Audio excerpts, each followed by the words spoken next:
मैं समय हूं। आप देख रहे हैं न्याय चक्र यानी एनसीटीवी। आज हम एक विश्लेषण कराने वाले हैं अपने एग्जीक्यूटिव से कि जिस बात को लेकर ओशो ने बताया। ओशो को लाया लोग लगभग सभी जानते हैं, जिन्होंने पढ़ा है और ध्यान दिया है। तो एक समय में ओशो का पूरा नाम आचार्य रजनीश, और ये पता होना चाहिए कि आचार्य रजनीश एक बहुत बड़े फिलासफर रहे हैं एक विशेष सब्जेक्ट में, और जिनके फॉलोअर और जिनके बहुत क्लोज शिष्य रहे हैं फिल्मी दुनिया के मानी जानी हस्ती विनोद खन्ना जी। विनोद खन्ना जी के अलावा और भी फिल्मी हस्तियां जो उनके शिष्य रहीं, और इसके अलावा उद्योग जगत के लोग भी इसमें शामिल रहे हैं। तो आइए देखते हैं। और उन्होंने एक आर्टिकल तैयार किया था। एक बार उन्होंने कहा भी था कि स्त्रियों को लेकर एक कमेंट और टिप्पणी की थी, और यहाँ पर हम ये भी कहना चाहेंगे, यदि किसी महिला और नारी को भावना लगती है, भावना से ठेस पहुँचती है, तो हम उसे क्षमा प्रार्थी हैं। और हम ओशो के ही शब्दों में आज के सामने न्याय चक्र लेकर आया है एक विषय, एक टिप्पणी जो एक विशेष जानकारी भी रखती है, और दूसरी ओर आपको ये भी बताती है कि आखिर पुरुष और स्त्रियों में गुणों के आधार पर स्त्रियां सुंदर दिखती क्यों हैं, या लोग उनको सुंदर मानते क्यों हैं। तो इसी आधार पर पेश कर रहे हैं मुस्कान सिंह। तो आप इस बात को देखें और सुने। इन्हीं आशाओं से आप शुभकामनाओं के साथ आपको वीडियो अच्छी लगेगी।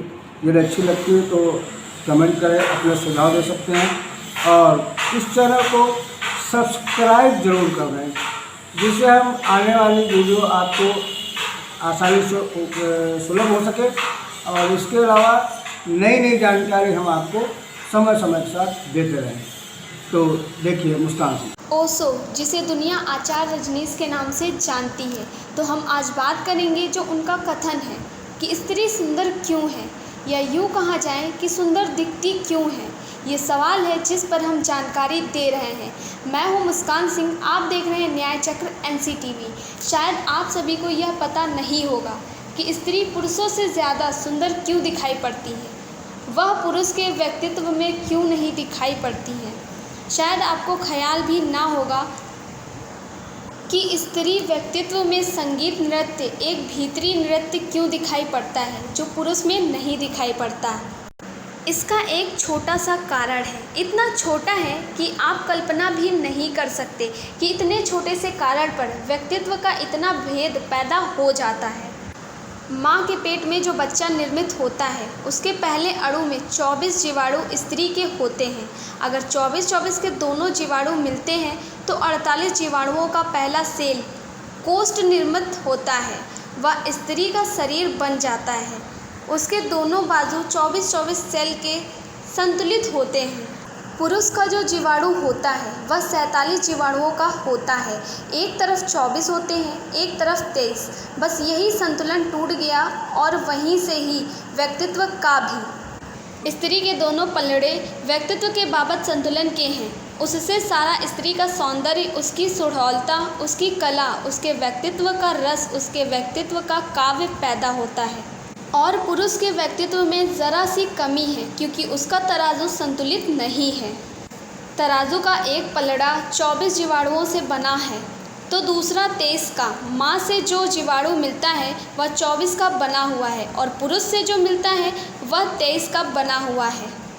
पुरुष के जीवाणुओं में दो तरफ के जीवाणु होते हैं, 24 कोष्ठधारी और 23 कोष्ठधारी। 23 कोष्ठधारी जीवाणु अगर माँ के कोष्ठधारी से मिलता है तो पुरुष का जन्म होता है, और यदि पुरुष के 24 कोष्ठधारी स्त्री के 24 कोष्ठधारी से मिलता है तो स्त्री का जन्म होता है। निश्चित ही स्त्री के गर्भ में पल रहा बच्चा स्त्री होगा या पुरुष, इसके लिए जिम्मेवार स्त्री नहीं बल्कि पुरुष है, क्योंकि पुरुष की पैदाइश एक असंतुलन से होती है। इसीलिए पुरुष में एक बेचैनी जीवन भर रहती है, एक असंतोष बना रहता है। क्या करूं, क्या ना करूं, एक चिंता, एक बेचैनी, यह कर लूं, वह कर लूं। पुरुष की जो बेचैनी है वह छोटी सी घटना है कि उसके एक पलड़े पर एक अणु कम है, उसके व्यक्तित्व का संतुलन कम है। स्त्री का संतुलन पूरा है, उसकी भद्रता पूरी है। इतनी सी घटना इतना फर्क लाती है। इससे स्त्री सुंदर तो हो सकी लेकिन विकासमान नहीं हो सकी, क्योंकि जिस व्यक्तित्व में समता है वह विकास करता है, एवरेस्ट चढ़ता है, पहाड़ पार करता है, चांद पर जाएगा, तारों पर जाएगा, खोजबीन करेगा, सोचेगा, ग्रंथ लिखेगा, धर्म निर्माण करेगा।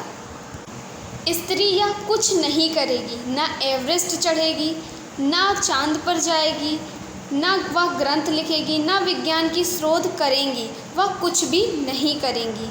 उसके व्यक्तित्व में एक संतुलन उसे पार होने के लिए तीव्रता से नहीं भारत है।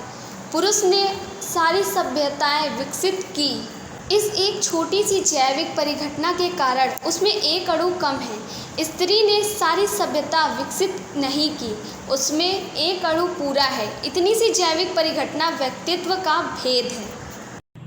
अगर ये वीडियो आपको अच्छी लगी हो या इस तरह की मनोवैज्ञानिक आधार पर दर्शाई गई बातें आपको पसंद हो तो कमेंट करें, सब्सक्राइब करें। आज के लिए बस इतना ही, फिर मिलते हैं एक नए एपिसोड में।